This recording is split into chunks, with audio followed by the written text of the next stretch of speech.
What's the time? 1:40. 1:40. Boy, really got wound up here today. One question from Gonzo. I can't tell myself if I'm in mati or this or that. Someone else has to see me and tell me. Isn't it? No. You're the only one who can know what emotion you're feeling. You know, if I say, what color am I thinking of right now? You can guess, but you can't really know because, no, it was yellow. Because my consciousness and your consciousness are individual and separate. That is one of the qualities of consciousness. Consciousness is always individual, always personal, and always separate. And so my consciousness is different from your consciousness. I can't know what you're feeling. Only you can know what you're feeling. That's why we're talking about this. Because, you see, this is a function of ontology. We talk a lot about ontology. Ontology means the background knowledge that you use to observe your experience. If you don't have a word for something, it's very hard to observe it. If you don't have a category of meaning for a particular phenomenon, it's very difficult to retain the knowledge or the experience of that phenomenon, even when it happens to you. You see? So if you don't have a word for mati or any of these other bhavas, even if you experience them, you're likely not going to recall them because you have no label for it. You have no terminology for it. It's outside of your ontology. Ontology and consciousness are very interrelated. If your ontology contains categories for things like bhavas, transcendental emotions, then when you experience them, you can remember them. You can see them. We often use the example of the black cat. If you have a black cat in a black room, on the black rug, in the middle of the night, and the lights are off, you can't see that black cat. You're not going to perceive the cat. The cat is there, the cat is real, but you're not going to see it. But you take the same black cat and you put him in a white room on a white rug at noon with all the windows open, then you're definitely going to see that black cat. You see? So that's content and context, which are both necessary not only for meaning, but even for consciousness, even for perception. You see? We have to have a relationship between foreground and background, between perception and meaning, in order to have consciousness. Otherwise, we can perceive something and remain completely unconscious of it. It's quite possible, and it happens all the time, because we don't have terminology, we don't have an ontological structure to explain consciousness. Consciousness in Western knowledge is like a black hole. It's invisible. Why?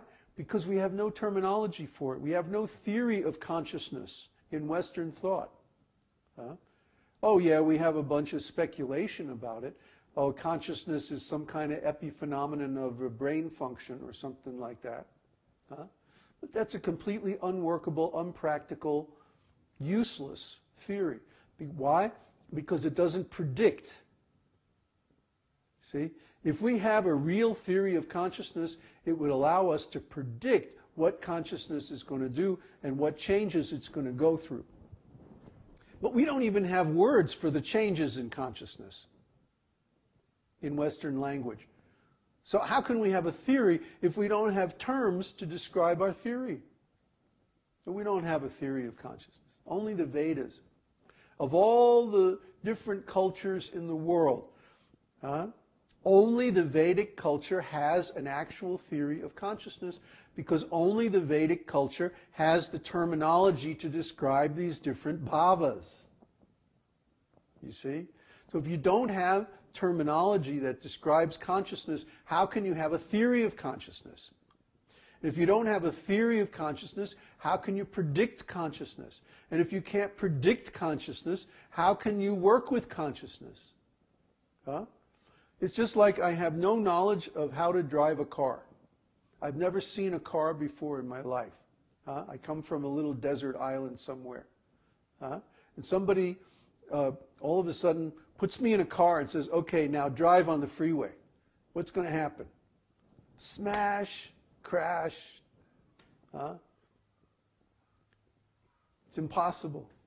Without such background knowledge and experience of seeing cars and riding in cars and seeing films of cars and hearing about cars and experiencing being in cars and seeing people driving cars, you have no way to learn how to drive a car. You can't just take a person with no experience or no knowledge of cars and expect them to drive. They're going to have an accident. They're going to crash. Similarly, a person who has no theory, no experience about consciousness, how can they manage consciousness, their own or anybody else's? It's not possible. So we see that people in Western civilization, they have terrible relationships. They have very ugly relationships. Their relationships are based on ignorance, just the body. My body, your body, put this body into relationship with that body, and then rub this body against that body, and then that's the end, and then they go off and they do whatever the bodies do. It's so dull. It's like animal life. Our cat is more intelligent than that.